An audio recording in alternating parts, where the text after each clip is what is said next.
So, hello everyone. Please let me know if you can hear me clearly. Our speaker will join us soon. She had to tend to a family emergency, which is why she's running a little late. She's stuck in the traffic. So, we'll start in like 5 to 10 minutes. By then she'll be here. So, in the meantime, please let me know what college you're from and what stream you're from or anything about you. In the meantime, if you have any doubts about this session, the sessions we've been holding recently on the channel, any general doubts about college life, about anything in general, let's just start with some, introduction and chit chat like that, I guess. However, we will be starting as soon as the speaker, the guest today, Tanshu Verma, joins us.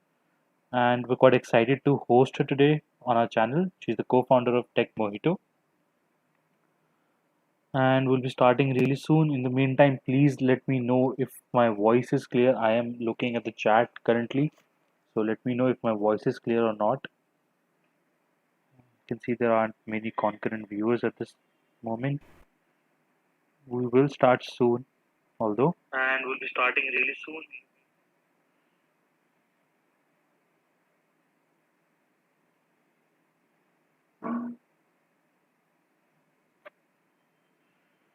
She just had a family emergency, which is why she's late. And we'll start really soon. Please let me know if you can hear my voice clearly or not. Okay, I can see that some people are now joining in. We are 13 seconds into the stream already. I think yes, 13 seconds it is, if not more. Okay, we're over a minute. Okay, my bad. So please let me know if you can hear me clearly or not before we begin. In the meantime, if you have any doubts about general college life, about coding, or that sort, that is something that I prevail upon. So you can ask me that. In the meantime, our speaker will join us really soon, and it's going to be a great session today with Tanshu Verma. She had a small family emergency that she had to tend to, which is why she's late.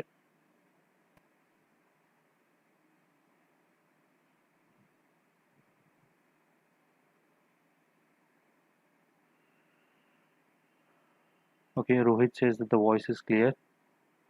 Thank you for clearing that out. Please, rest of us, let me know if the voice is clear or not.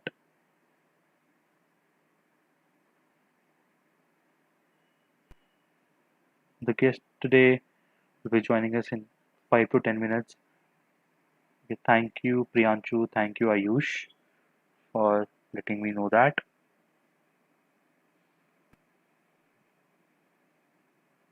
So, in case anyone has any doubts in general about college life, about coding, about the recent placement season that is coming up, you can ask me those. I actually prevail a little bit in that kind of field. So, let me know if you have any doubts about that. In the meantime, we can do that. And also, let me know what college you're from, what year you're from, things like those.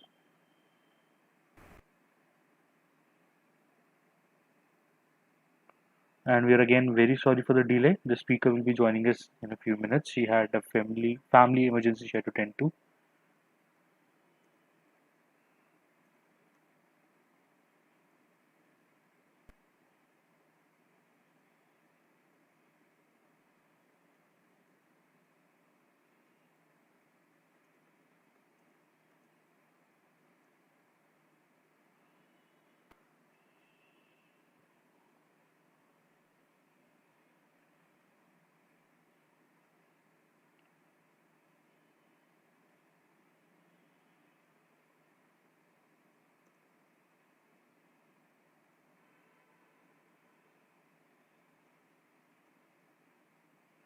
So Ayush is from first year software engineering branch. Ayush, which college are you from? Can you please tell me that as well?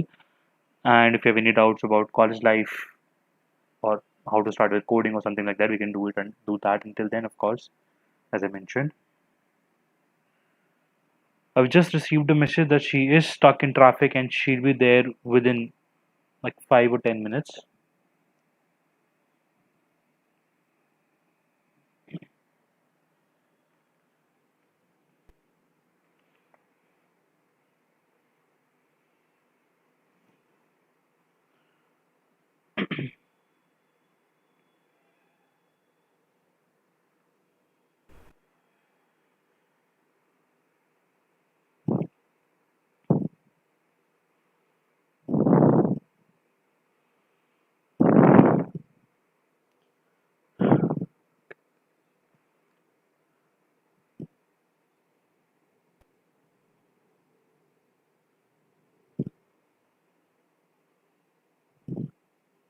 Ayush says from DT1 college life in online mode is so boring.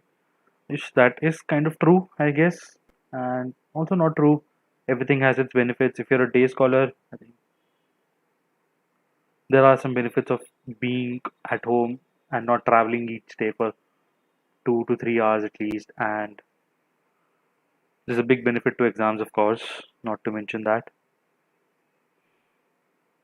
The rest, yes, you'll always be missing hanging out at OAT or Mexi or something like that. I think if you're a first year, you might know what Mexi is. So Mexi is the mechanical canteen, the canteen that is just beside the mechanical branch, right? And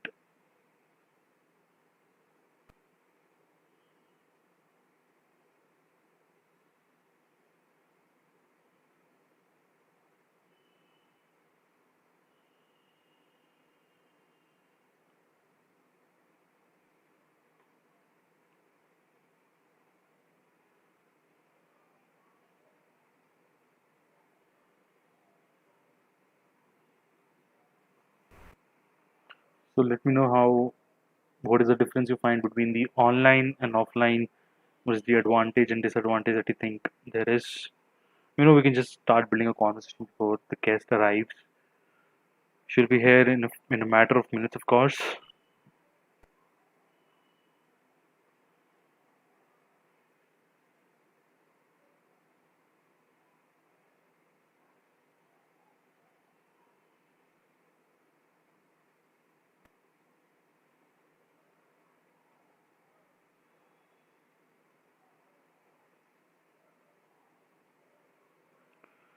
So Vishesh asked, how can a mechanical engineer join IT firm?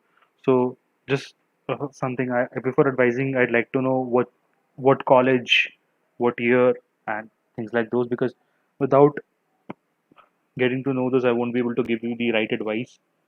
I mean, let me know what college you're from so that I could help you out better over there.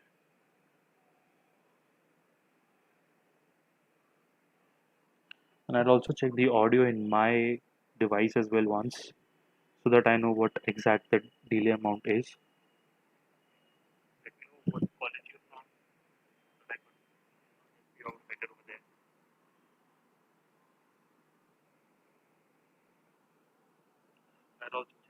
I'll also check the audio in my device as well once so And that what I know what.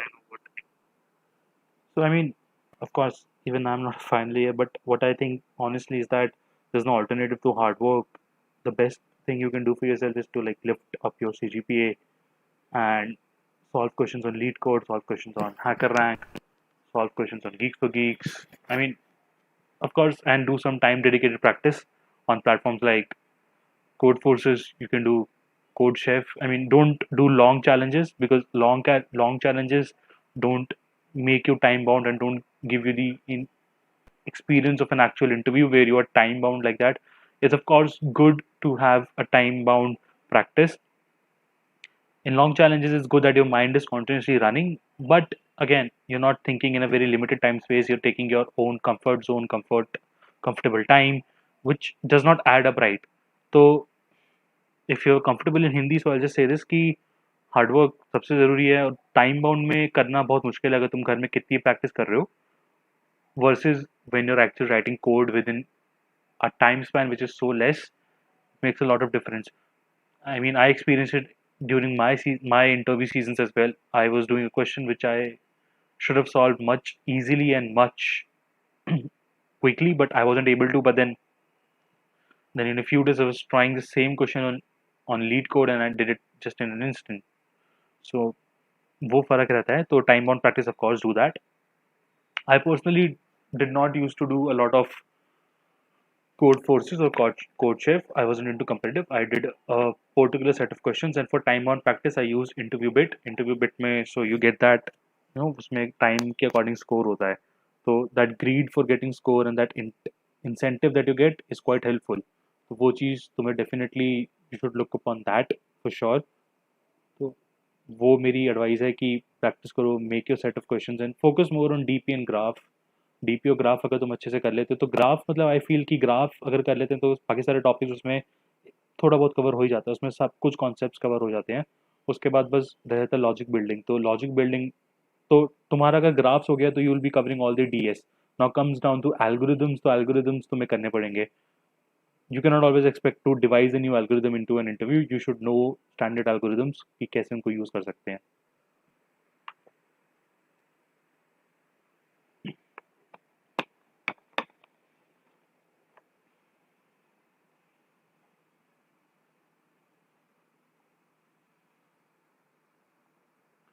तो उन standard algorithms का काफ़ी use होता है. Yes, I am just sharing the slide, Vipul, because our guest is not here yet. She is running a little bit late due to a family emergency, as I mentioned in the chat as well. I hope that I am audible.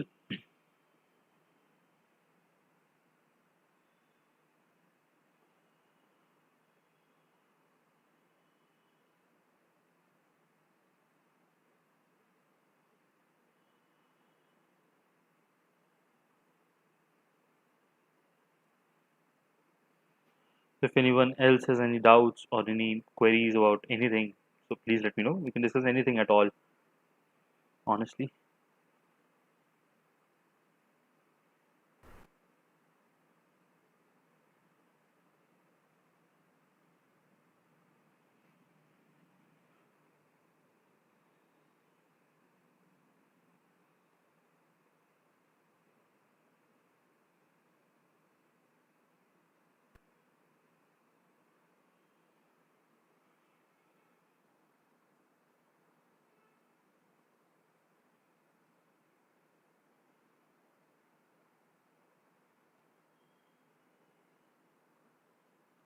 Amitesh says, when will it start? Amitesh, it will start within a few minutes as I'm waiting for the speaker to join in.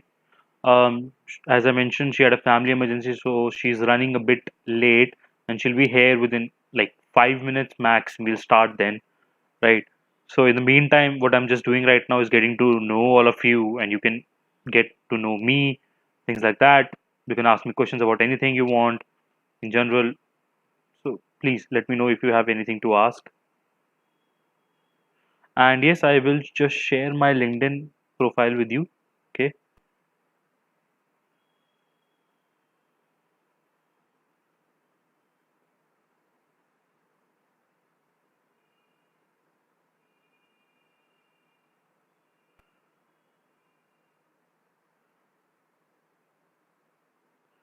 Although you can definitely search me on LinkedIn. Let me just open my LinkedIn and share my profile.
No, that is actually in the description. I think you're sending it to Tanchu Verma. I'll just comment my LinkedIn profile in the comment section. Just 1 second, if you'll give me that. I actually just copied it. I was actually just doing something. I was in a chat with this guest for today, and she's just told me that she'll be joining us really soon. So I'm posting it in the chat. You can check out my LinkedIn profiles for sure. And if you have any doubt, feel free to contact. I don't really mind with that.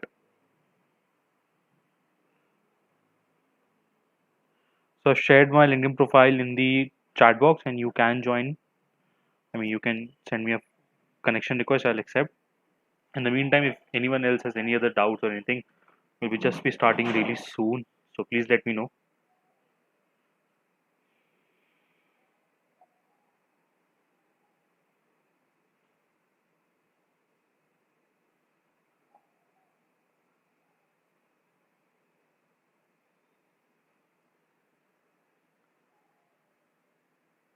So Vishesh, thanks. It's good that you got it. Oh yeah, in the meantime, for everyone here, I can give you one thing that if any of you is looking to buy any coding blocks courses, this coupon code is valid for today for all of you. You can use it for a 75% instant discount.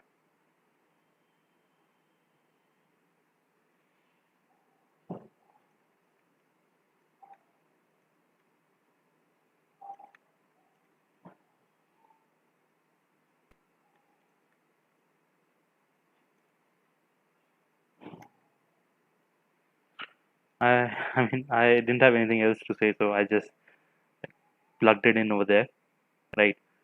And let me know if anyone else has anything to ask.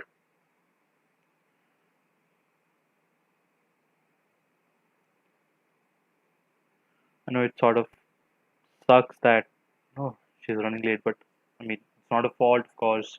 She had a family emergency. No, you can send me request. It won't need you any LinkedIn Premium. I don't think I've reached that stage yet. I mean, let me just check. I don't think that's the case. I receive a lot of requests every day, so I don't think you need premium to connect with me. Let me just check also.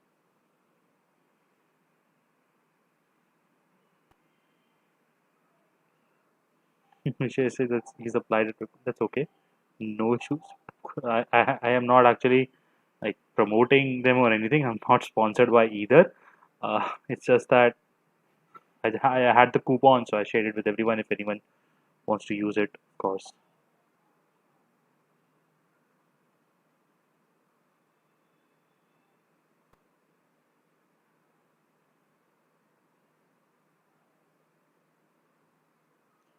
Web development, Vishesh, I am not really the best person to advise you for web. I personally deal more in ML and Android. I've recently just began to work with web.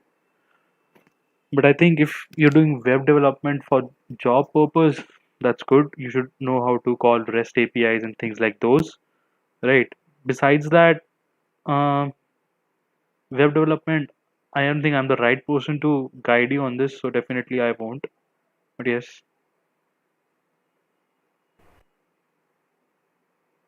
you can pursue web developing. It's a good field, no doubt.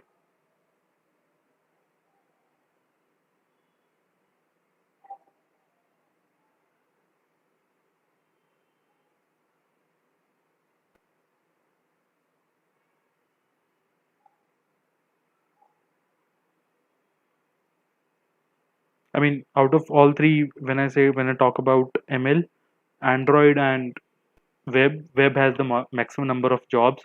So I'll just put it down also. If Android has X jobs, ML also has X jobs, but web has 2X jobs.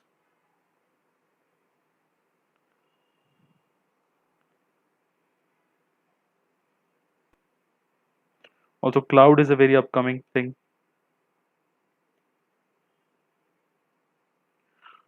Cloud probably has 2.5x jobs, or close to 2, or close to 2. Definitely not less than web.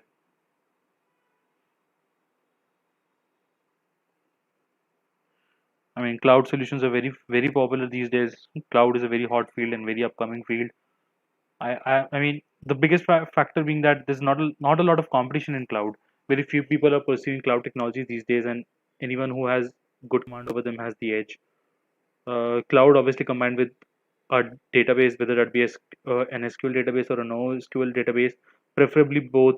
Like for SQL, you can go for, of course, SQL. And for NoSQL, you should probably know something like Firebase or MongoDB, and that's good. I mean, of course, I am personally not very fluent in MongoDB. I'm good while working with Firebase. I've used Firebase extensively. SQL also I've used in the past, definitely. But when it comes to NoSQL databases, I am more fluent with Firebase than MongoDB.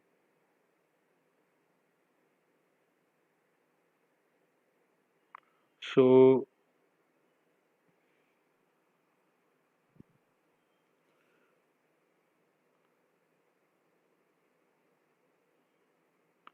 so Amitesh says, please make a video regarding how to start up. Amitesh, this entire series is basically a video on how to start up.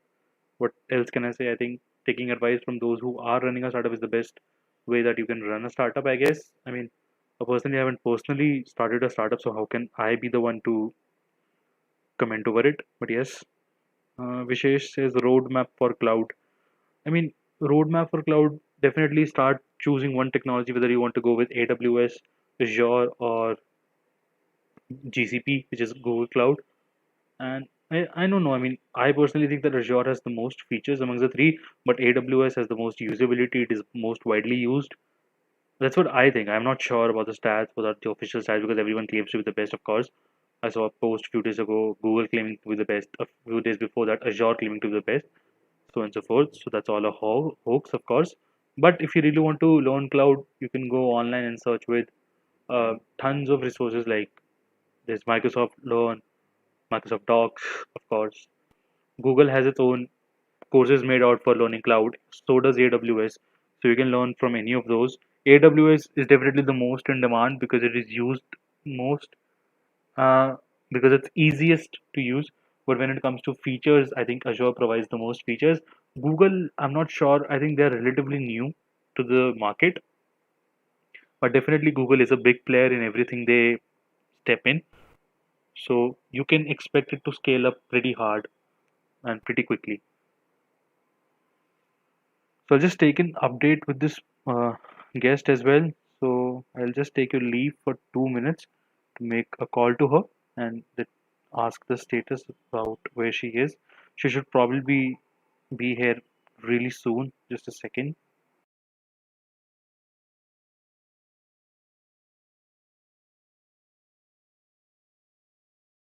In the meantime, let me know if you have any other doubts and I'll answer those. Anything from career to anything else, let me know.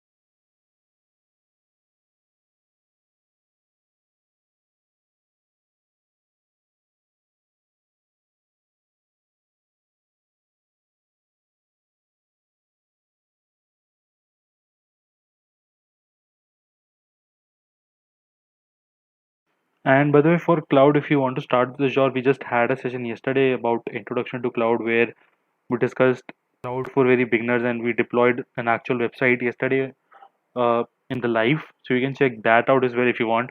And if you want, I'll just post the link to the session in the description below. Let me know if you're interested in that. Or you can simply go and check out my channel and there you'll find it.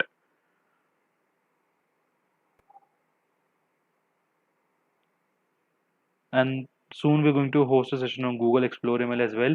There's going to be one about why hackathons are important. There's going to be one resume review series episode. I post every few days an episode on A to Z of AI where I discuss something related to AI. I mean, one English alphabet taken at a time and explain an AI related term starting from that alphabet. So that is something quite interesting that you can look at.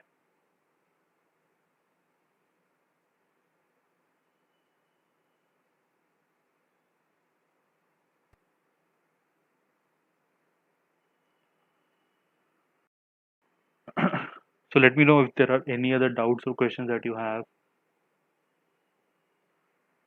I know we're really delayed. We're really late right now, but I hope she's here as soon as possible. And thank you everyone for turning out. You can see 17 or 18 of you being here, and that, I mean, it means a lot. Thank you for joining in. It means a lot, definitely, that you've been so patient. And things like this are sort of inevitable, and there's nothing she could have done about it either. Neither could have I. We were in good sync until 4:30 p.m. We decided that we'll come on to the meet at 6:30, and then we'll set up the stream and everything. But she had a family emergency and had to leave, and that's where she's late. She's stuck in the traffic. You know how Delhi traffic is.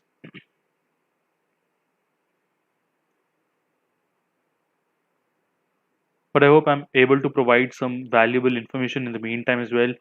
So let me know if there's anything else that I could help you with for sure, and I'll make sure that I can do the best that I can. Of course, I won't give you any wrong advice where I'm not fluent with, but definitely anything that is up my sleeve, I'll definitely give you the advice to the best of my ability.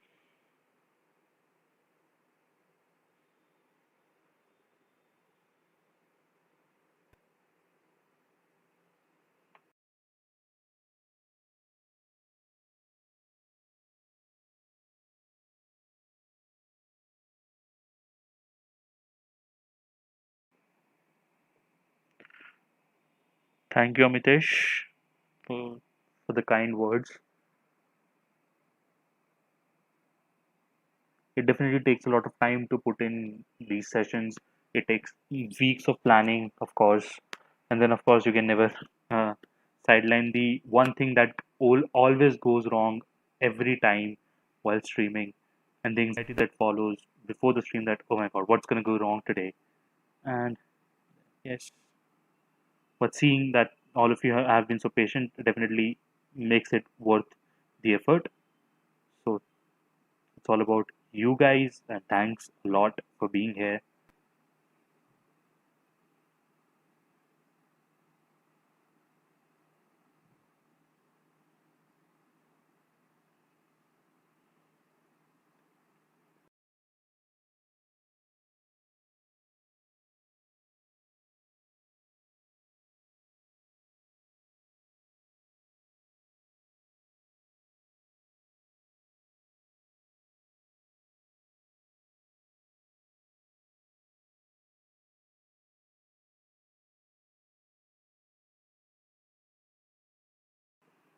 So Vishesh asks, which is the best source to start learning basics of programming?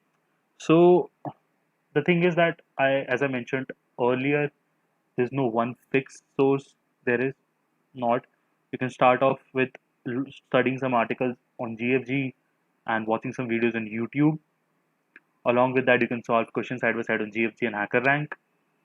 GFG is Geeks for Geeks, of course, and you can learn from cppreference.com. I'll actually just post a link to the video that I made earlier discussing this in detail, where I discuss free resources where you can learn coding, whether you're a beginner or somebody who's just trying to upscale their current level of coding. It will work perfectly for everyone.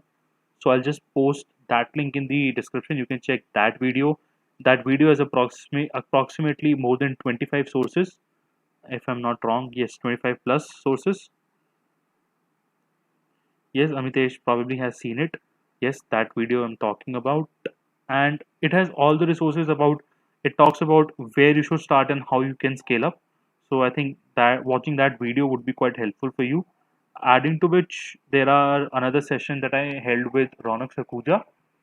Uh, he's an engineer at Microsoft right now. So that video also you can check out.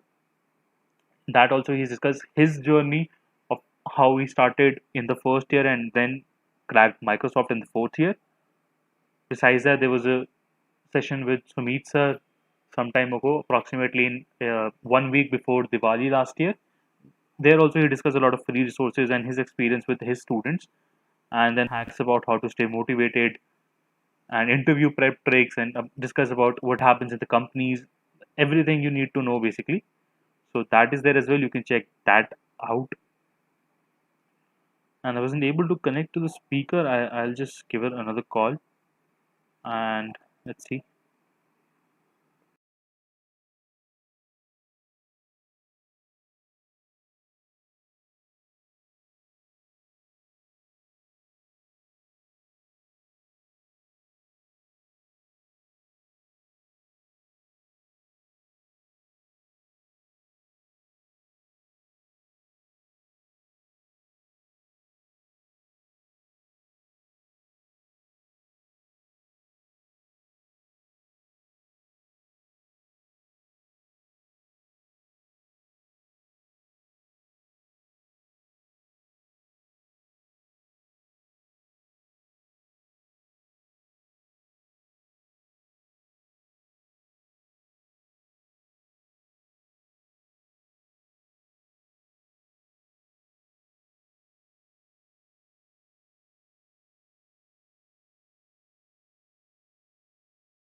So I just received the word from the guest that she might not be able to make it. Um, any idea what we can do? So, I mean, thank you for the time that you've invested. I definitely want to give you something out of it. So, give me just 2 minutes and I'll just figure this out.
Okay, everyone. So this is some good news. We can do right now is, uh, I can get on a Microsoft employee, and we'll just turn this into a career advice session. So I think that'll be good. So that will help all of you watching right now, and it'll help others as well. So give me just like 5 minutes, and I'll figure that out. So that'll be good, I guess. So give me just 5 minutes, and I'll put him on the meet, and everything will be done. Just give me 5 minutes, okay?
Okay, so now we're turning this into a career advice session, and Vipul Aggarwal, a Microsoft employee, will be joining us in a few minutes.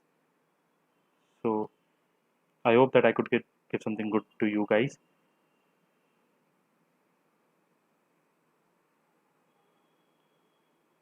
So give me like 2 minutes before he joins, and then so he has actually joined the meet. I'm just setting up the stream. Just give me like 2 minutes, and I hope that this will be worth.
Yeah, I am on my mobile right now until my laptop is starting.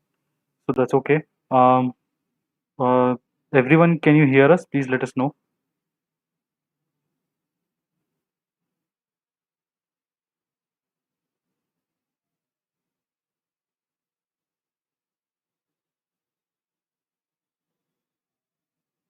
Everyone, can you hear us or not?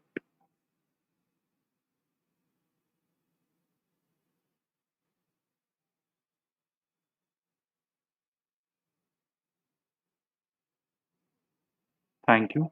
So that is good that everyone can hear us. So, hi Vipul, how are you? And sorry I'm for doing great. inviting on such a short notice. We had another session No planned, but problem. No it problem. got cancelled.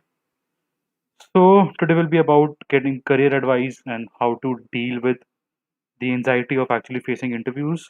So, can we start with Awesome. a brief introduction of you, please? That would be great for our listeners. Actually, Yeah, hi guys. how about we start in 2 minutes so that everyone can have the time to join? Sure. Yeah, let me know. So we'll start within 2 minutes. Until then, let's just try and ask how everyone is. So sorry for the delay, guys, but I hope that now we can get a good session out of this, and I hope you can get something really valuable from this. And we'll just wait for some people to join in so that we can make this session a success.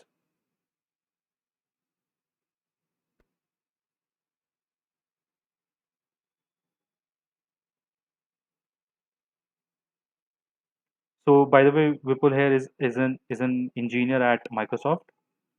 He was previously a part of Adobe. It's joining it from my laptop now. So Yeah, if you could that's accept. yes, yes. One second, let me just change the scene first.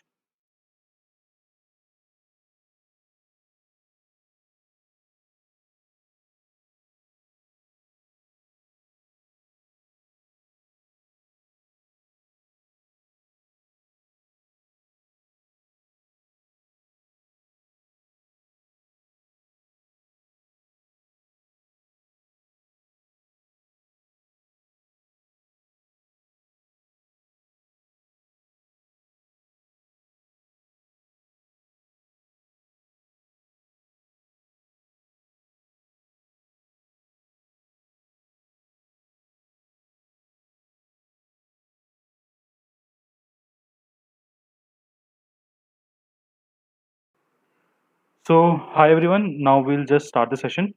So first of all, how are you, Vipul?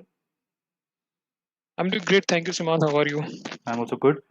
By the way, this is so weird because we are actually brothers in case, I mean, anyone. So that's why I'm just having this favor over from my brother.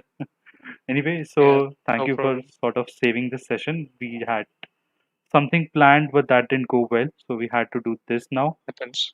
Yes. So any advice that you want to start with about how did you reach from uh, nowhere to Adobe to Microsoft? How will you start with that advice? What path should others follow? Yeah, couldn't get it. Could you repeat, Simon? So, what path do you think that young students should follow to get into a big organization like Adobe and then Microsoft and others? Okay. So targeting big organization is good, but what I would say is focusing on building skills right now is important. And big organization might look shiny on resume, but there are a lot of different IT organizations and startups which are also having good, tech culture. They pay you comparative to what industry standard these days is, and so I would basically suggest everyone here to basically focus on building skills. Try to identify which subcategory of IT you find more interesting. Is it web security? Is it is data science, machine learning, and all, or is it web services? And then try to grow up, grow up in that particular stack, and that is how it should be. So aiming for a big organization like Microsoft, Adobe, Google, Amazon is good, and having set that aim for yourself helps you in building your own skills. You'll probably end up, you know, practicing more. But do focus on your skills, and once you are ready with your skills, you become more relevant to IT industry, and companies become more basically companies welcome you with open arms, and you can ace with what you do, and you can also perform well in your interviews. So if you're college students right now, focus on your skills. That is my suggestion. That is what I did. I was not worried about placements. I was worried about placements when they actually came, but before that I was focusing more on uh, building up my skills. So it's a phase, and as you are on, so most of the time right now you're supposed to spend on your learning. So that is what my recommendation is. So, as I know that you have multiple patents, could you just tell me how many patents and how many research papers have you worked on? Okay. I have 8 applications, some of which are approved, some of which are pending right now. Okay. So, if it is not under an NDA, could you discuss about how, I mean, what are those patents related to, and how did you start with research and filing the patents, and what is the process over there? Okay, I cannot definitely tell you about what exactly those patents are. What I can tell is, um, so filing a patent is a complicated process and it involves a lot of legal uh, issues and all. And core filing part is basically done by legal who in legals who, I mean, each company might be having their own legal branch and they might be handing over to outside legal counsels or internal counsels, and they also have companies also have an internal review mechanism.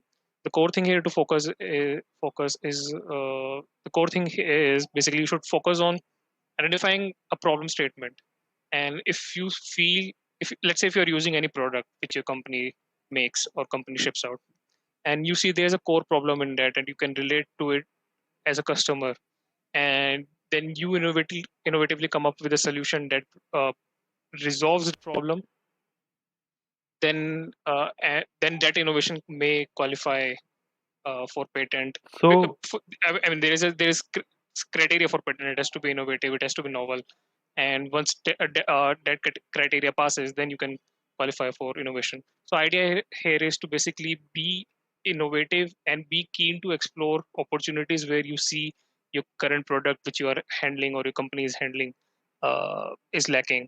So, that is what the idea is.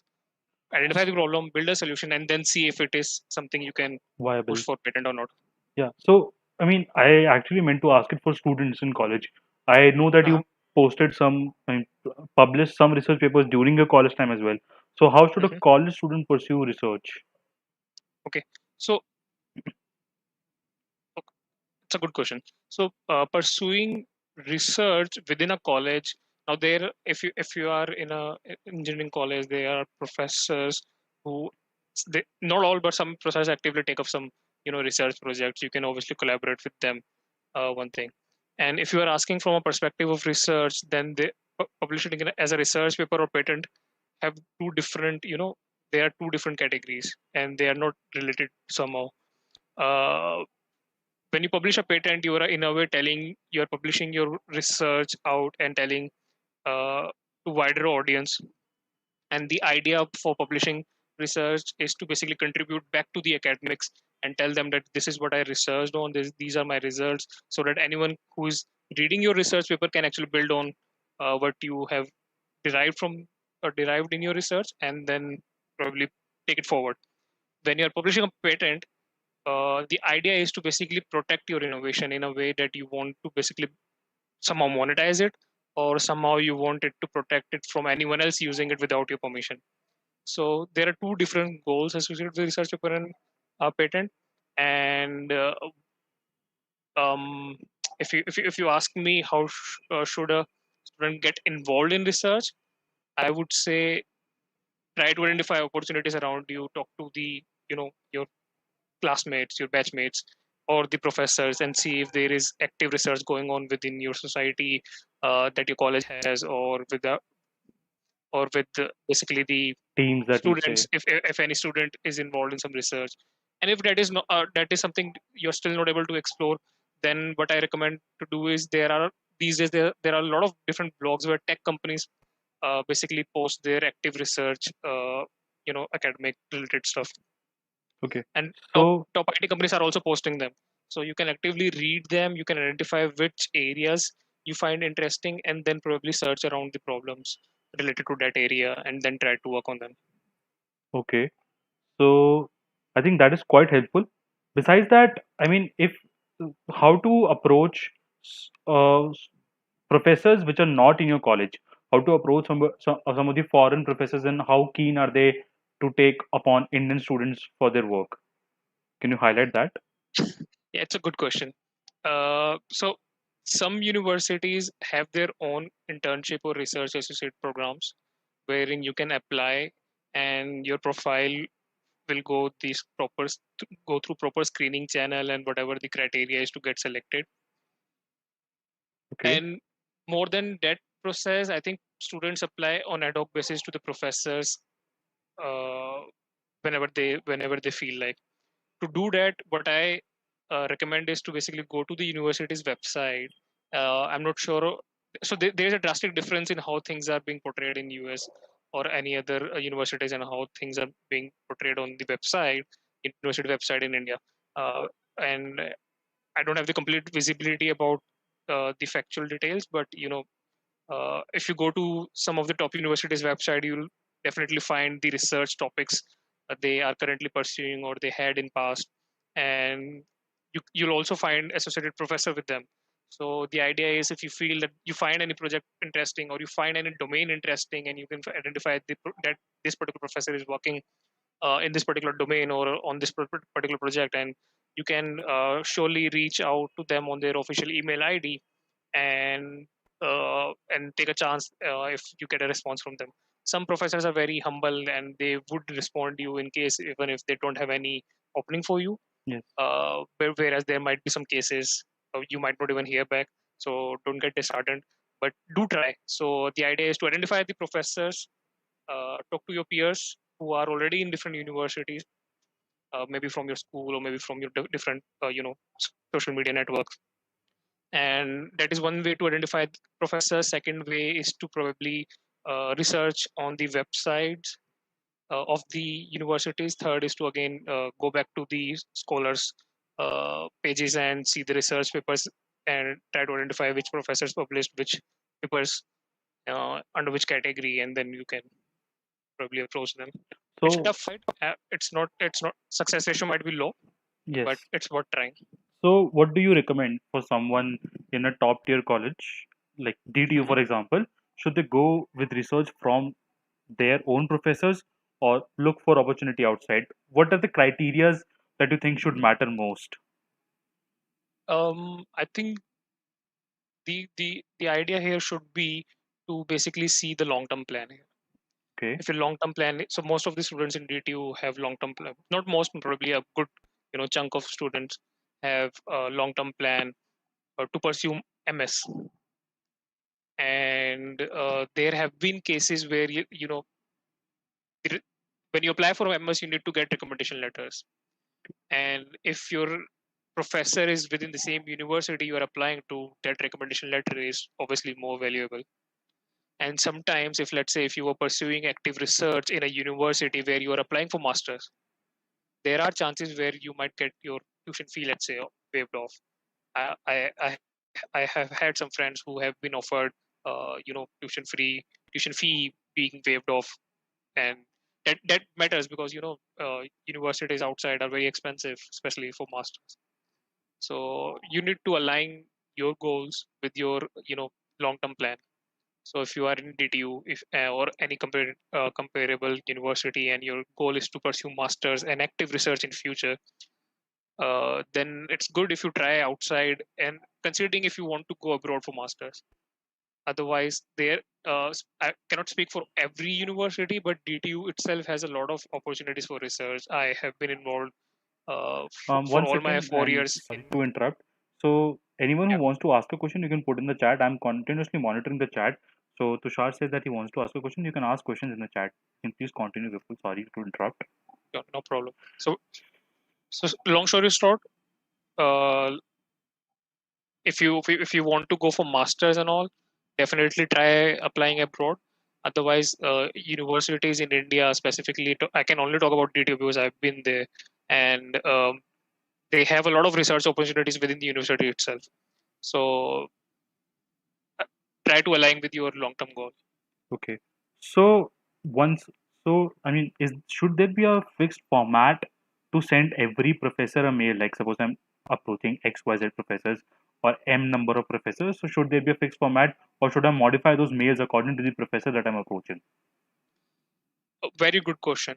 So now understand that you are on a journey where you are trying to approach those professors via email. And similar to you, there might be a lot of students who might be willing to do that. So professors annually might be getting a lot of emails from students whom they don't know, and but students, these are the students who want to work with them. So, and that is also something that makes professor not to be able to respond to all emails. So my idea here is make sure you personalize those emails. If you're spamming those emails, then there's high probability that you might end up sending wrong details to the wrong professor. And even if that is not true, then professors with their experience know that which email is personalized to them or which email is spam. So avoid spamming, but try to personalize email. Try to mention your relevant skills for the domain you are applying to. For example, if you are applying to image processing research project with the professor, you might want to highlight about the projects you have or the learnings you have in that particular area. Okay. And but do personalize. That is my suggestion here. So, should we approach professors with a topic already in mind, or should we stick to that? Okay, this professor works in image processing, so I should approach him only with a mindset that only image processing, or can I approach him with general things like suppose I'm interested in something else like voice recognition. So, should I approach him with those kind of projects, or think of a research of myself and ask him for guidance? Okay, so here are two different things. One, are you approaching professor for an opportunity to work under him for the projects which he owns? Second, which you are asking right now, is about mentorship. Okay, You know, you are the second one is where you are telling that I want to work on this area. Will you be able to mentor me for this? okay, Right. So when I say, and you know it's always good to either way, it's always good to have a guide guidance from someone who has experience in that particular domain. So mentorship is something people rarely try to get abroad. And when you are asking someone for mentorship, uh, and I'm sure professor sees it as a good opportunity to mentor a student, because that is what one of their goal is in their career. But these two things don't totally relate. If you are applying to any foreign professor or Indian professor uh, for active participation in their projects, then you need to stick to what they have to offer. okay, Otherwise, if you're asking for mentorship, then figure out who are the you know uh, key researchers in the area which you want to propose, and then clearly call out that you want mentorship because you are working on so and so project, or you want to work on so and so project, and you need mentorship on this. So that way they'll be able to relate it. Are you asking for an opportunity or are you asking for mentorship? And if they have bandwidth, they might help you with mentorship. Otherwise, if you're looking for the opportunity to work on, they might help you if they have you know any opening under their project. all right. So that is some good advice. And now let's shift the focus from research to cracking a tech placement.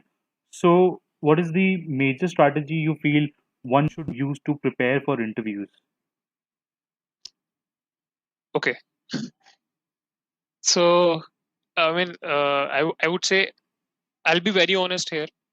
And during my entire college life, I never studied for specifically for interview. Okay, So I never went on any code chef or any other coding environment to basically build my coding skills just specifically for interview. So I never when I joined college, there were a lot of competitive coding competitions which I joined, but then I moved on more to research, and then I completely gave up competitive coding. And but what I have realized it is, if you're looking for software engineering roles in the company, I don't know if it's a good thing or a bad thing, but you need to be good at competitive coding. okay, And the idea here is there. How do now the point is, how do you succeed in that? So that comes from, if you're doing you know few questions daily, just to gear up on your interview questions, that should be enough. So go on to one of those websites who have all those questions listed, and you can practice online. Stick to one website. Don't try to get involved into multiple websites. That will just basically create a sense of confusion for you, and try solving easy ones first and then medium ones first and probably then the hard ones. And I also understand that not every student has the same caliber, so Yes. you need to and the story is that every company has their own interviewing strategy. Some companies basically ask you very hard questions, and some companies might not ask you a very hard you know hard problem, but they might try to more judge you on the your capabilities and more how your thinking process.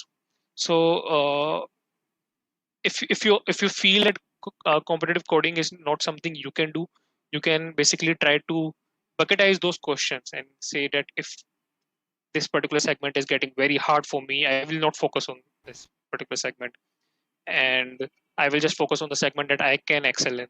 And even if that means that I'll not be able to go to, let's say, one or two companies, they might not end up selecting me, then there are a lot of different companies still available for you to apply to. So don't feel sad if you're not able to solve all the questions, because you need you you don't need to excel in all those questions. It's a very sad story that the environment is so competitive that I see students focusing a lot of competitive programming just for interview sake. If you really if that is something that really excites you, that is good to do. But if you're just doing it for interview sake, I would recommend don't go too hard on yourself. Try to bucketize your the the problem segment which you want to target, and try to identify. You can probably talk to your the mentors, to talk to you know your peers in those companies, and try to identify what should be the right category of questions that you should focus on for those companies. And that would be my suggestion. So just don't go too hard on yourself for specifically for interviews. All right. And I think this is contradictory to what general trend is. People literally are out there putting in hours and hours into competitive coding without Right. substantial results even at some point. Right. And there are also some people who are not putting so much effort, while simply because they're truly interested in it and they are not doing it for the sake of it, True, true, they true. are cracking better organizations, right? And Yeah. So if it is interest driven, obviously you'll be better at it. If it is not interest driven, you're just doing it for the sake of interviews, then you might end up getting fatigue built in. So uh, I mean, at the end of the day, you have to clear those interviews. So you need to practice those questions. But the idea is to minimize the fatigue by not going beyond your capabilities. I mean, you need to build your capabilities, you need to grow your skills. By some percentage, you do need to go beyond, but don't go too hard on yourself by saying that uh, I need to perform like my 100% in the top hard questions every day, every time. So yes. So, is there any it is. advice, any other advice you'd like to give in research or competitive or anything like of that sort? About let's make it a little more specific. Any advice about how to build your resumes? By building your resume, you mean how to write down a resume or how to How to organize it gain more? basically? How to organize it? How to make it effective in sort of sense? I think we did a session earlier also on resume. You can post the link later in the description for it. Yeah. So, for the effectiveness of resume, what you need to do is basically just make sure the information you which you want to be there in a resume is clear enough so that any reader can basically grasp that very easily. He or she is not, putting a lot of effort or time to extract that information. And also just make sure that your resume is uh, you know relevant to the position you are applying to. So let's say if you are applying to a management position, then you might want to modify it more in terms of how what capabilities or what positives you have for that particular role. If you are applying it for an engineering role, then you might want to demonstrate how you have contributed to software engineering, if it is for a software engineering role. And having a position where you volunteered for something might not be very relevant in a resume, when you're applying for an engineering role. But if you still want to keep it, it is a there's no harm. It might just demonstrate that you actively do actively do multitasking. So try to put more relevant information towards the upper side of the resume and less relevant towards the end of the resume. So, final question: how should one apply to higher studies? What are the factors they should consider, especially abroad? Because what are the factors they should consider? How should they apply, and things like those? Applying to higher studies is a whole different game. You need to study. You need to apply for those exams, GRE, TOEFL, and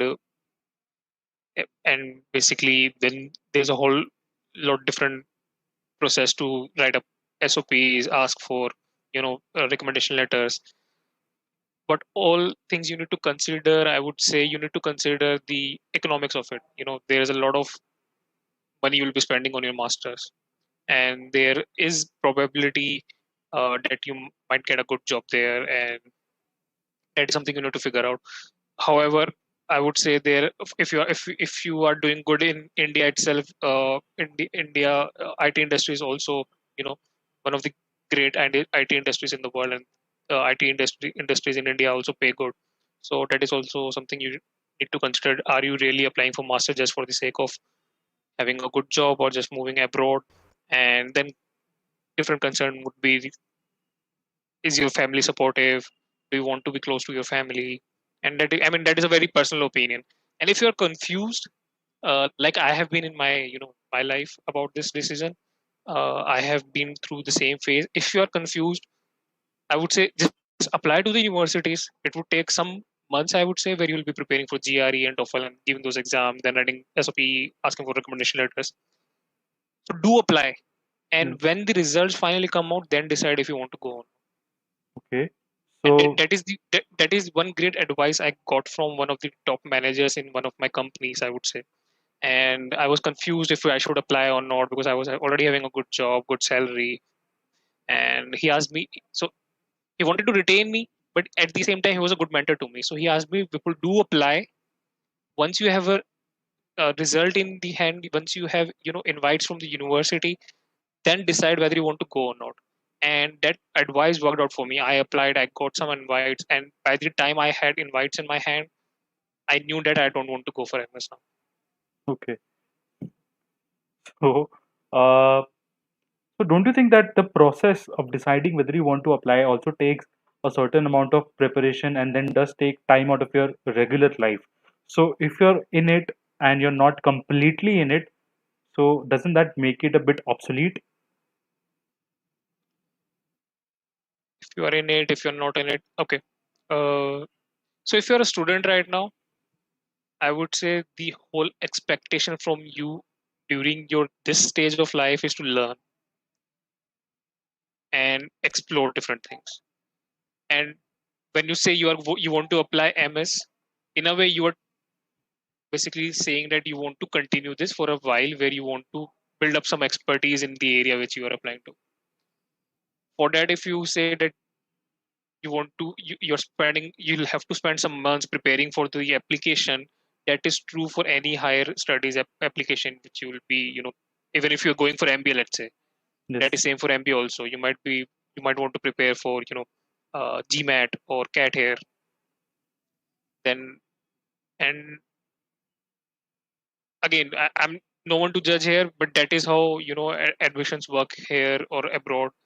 You need to perform on those exams, and that in a way is also you know helps in the learning curve, where you might want to basically build up, revise all those skills. If you're in engineering college, you probably have gone through this cycle once, where you already studied or not studied for your entrance exam for engineering.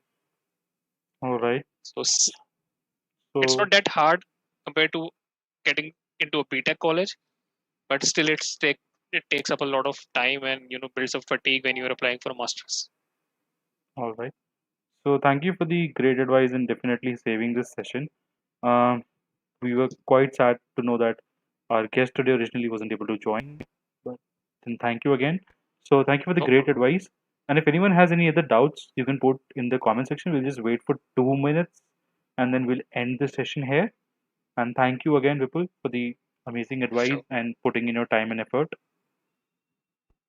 sure, no problem, Sumant. So, I don't think there are any doubts that anyone has. Nonetheless, we'll just wait here for a minute or two if anyone puts up any question.